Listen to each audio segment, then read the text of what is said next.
今天咱们来聊一个你很可能从来没听说过，但却无比重要的公共卫生故事。这是一个关于史上最大规模的医保扩张计划，如何在中国悄悄地拯救了无数生命的故事。100万，大家先记住这个数字，真的非常惊人啊！这是这个计划全面推开之后，每年拯救的生命数量。但有意思的来了，或者说奇怪的地方来了。在很长一段时间里，最初的研究数据都显示，这个耗资巨大的项目好像没什么用。这就很奇怪了，对吧？一个规模这么大的计划，怎么可能成功了，我们却看不出来呢？他到底把自己的成功藏在哪儿了？这就是我们这次要解开的谜题。好，那咱们先退一步，看看背景。要明白这个计划为什么这么重要，咱们得先看看当时的情况有多么棘手。大家想想，当时中国旧的那个合作医疗体系慢慢不行了，尤其是在农村，很多人看病就没了保障。结果呢，从70年代到2000年，短短几十年，老百姓自己掏钱看病的费用，暴涨了30倍。这个速度远远超过了收入的增长。这基本上就意味着，家里只要有一个人得了重病，整个家可能就垮了。所以，为了解决这个大问题，中国政府在2003年推出了一个雄心勃勃的解决方案——新型农村合作医疗制度，也就是我们常说的新农合。而且这个计划推行的速度和规模简直是史无前例的。你看看这个图上的曲线，就短短5年时间，覆盖率就从区11% 一下子冲到了95%，把足足8亿农村居民都纳入了保障。这绝对是现代历史上最大规模的一次医保扩张了。好，问题又回来了，计划这么厉害，那为什么最初的研究什么都没发现呢？这就引出了故事里一个特别关键的点，一个让研究人员头疼了好久的统计学难题。你看，早期的研究方法听起来挺直接的，就是把那些早点加入计划的县和晚点加入的县拿来比一比。但问题是，这根本就是拿苹果跟橙子比，完全没有可比性，因为这两组县从根上就不一样。你想想看，那些先加入的县往往是比较富裕的，医疗条件本来就好，人们的健康状况也一直在变好。而那些后加入的呢，通常就比较穷，各种设施也跟不上。那你把这两波地方直接放起比，富裕地区本来就在进步，这个进步就会把贫困地区因为政策带来的那点进步给完全盖住了。这么一算，数据上看起来这个政策就好像，啥用都没有。好，接下来就是整个研究的尤里卡时刻。研究人员终于找到了一个全新的办法，一个能真正看透这些数据的办法。所以说，要想看清真相，就不能再用老一套了，他们必须得找到一个新方法，把那些乱七八糟的干扰因素都给去掉，看看这个政策本身到底起了多大作用。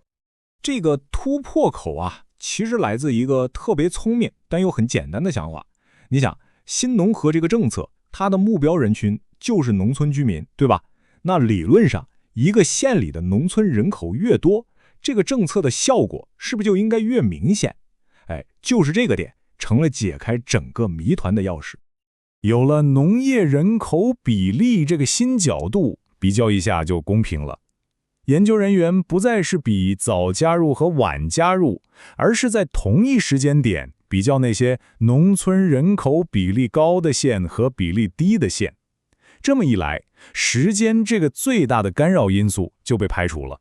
政策到底有没有用，效果有多大，就清清楚楚地显现出来了。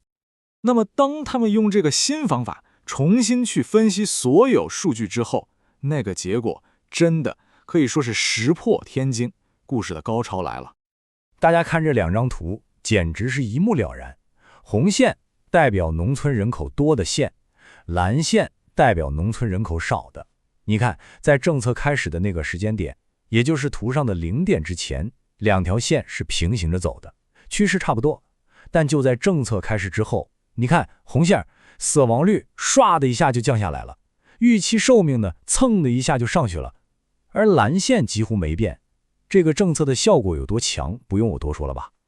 所以第一个重大的发现就是，对那些参保的人来说，这个新保险让他们的总死亡率足足降低了20%，20%，这在公共卫生领域绝对是一个巨大的胜利。第二个发现同样不得了，人均预期寿命增加了将近2岁，准确的说是1.94岁。这个数字有多厉害呢？这么说吧，在同一个时期，中国全国的人均寿命增长有78%的贡献都来自于这个项目，简直不可思议。那它是怎么做到的呢？其实原理很简单。首先，医保大大降低了看病的经济门槛，结果是什么呢？就是大家敢去看病了，看得起病了，所以住院和门诊的次数增加了77%。更重要的是，这就像一张安全网，保护了无数家庭，让他们不会因为一场大病就返贫。好，讲到这里，我们就要把眼光放得更远一些。这个来自中国的案例，它到底为什么对全世界都有着非常重要的意义呢？因为它不仅有效，而且效率高得惊人。我们来看数据，每拯救一条生命，成本大概是$9800。那在中国，一条生命的统计价值是多少呢？大概在22000到148000美元之间。所以你看，不管怎么算，这笔公共投资都是一笔回报率超高的买卖。所以，研究最后得出的结论也是掷地有声。他们说，公共医疗保险是改善全体人口健康最决定性的工具之一。这个结论可以说为全世界其他正在面临类似挑战的国家提供了一个非常强有力的证据。所以，今天的故事到最后也留给我们一个特别值得思考的问题。如果说仅仅是换一个看数据的方法，我们就能发现一个拯救了上百万生命的被隐藏的真相，那么在我们身边，在其他领域，还有多少这样重要的事实就安安静静地躺在那些数据里，等着我们去发现呢？